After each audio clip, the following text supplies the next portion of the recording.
At my daughter's birthday, Dad gave my sister's kids cash and new iPads. When it came to my little girl, he smirked. She doesn't count as family. Mom looked away while my brother's kids tore into their gifts. I said nothing, took her hand, left, and by morning their cards were declined. Billy had just turned 7. Sweetest kid you'd ever meet. I'd rented a little play cafe. Balloons, cake, everything she loved. When my parents walked in with my siblings, arms full of shiny gift bags, I thought maybe, just maybe, they'd treat her like the other grandkids this time. Dad pulled out the envelopes, thick and white. One by one, he handed them to my sister's kids, my brother's kids. Cash. Brand new iPad, still sealed in plastic. The kids cheered. My sister beamed. My brother laughed. Then Dad turned to Billy. No bag, no envelope, just that smirk. She doesn't count as family. Time froze. Billy's smile faltered. She looked from him to me, eyes wet, fingers twisting. Mom turned her head away, pretending not to see. The room buzzed with the sound of startup chimes as the other kids powered up their new toys. Billy whispered, "Dad, did I do something wrong?" That broke me. I knelt. "No, sweetheart. You did nothing wrong. You're perfect." Then I stood, took her hand, and walked out. Past the laughter, past the silence, past the man who thought cruelty was tradition. The drive home was quiet. Billy stared out the window, her cake untouched between us. I kept replaying it. That smirk, that sentence, that silence. For years I'd been funding their lives, the house they lived in, my money, the SUV Mom drove, in my name, their credit cards, my accounts.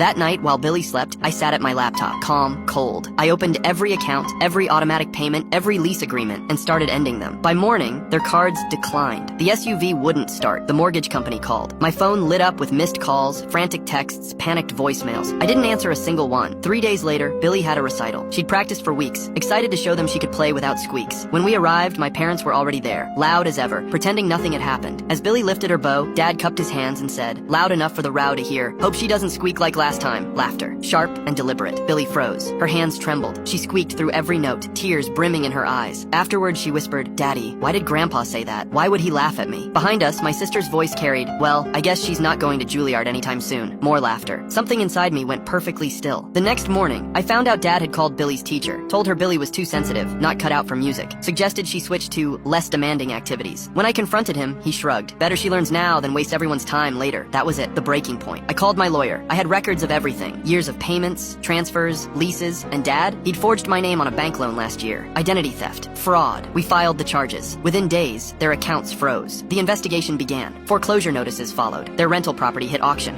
I showed up, placed the winning bid, bought it myself through an LLC. When Dad called, his voice shook. "Patrick, please, we'll lose everything I said, calm as ever. Stay away from me. Stay away from my daughter." That's the deal he begged. I hung up. Months passed. Their house sold. My brother's car repossessed. My sister's business folded. Dad's reputation gone. And Billy? She thrived. At her next recital, she stood tall, chin up, bowed. She ran into my arms. "Did you hear, Daddy? I didn't squeak this time." I hugged her tight. "You were perfect, sweetheart." That night, as I tucked her in, she whispered, "Daddy, we don't need them, do we?" I kissed her forehead. "No, Billy, we never did."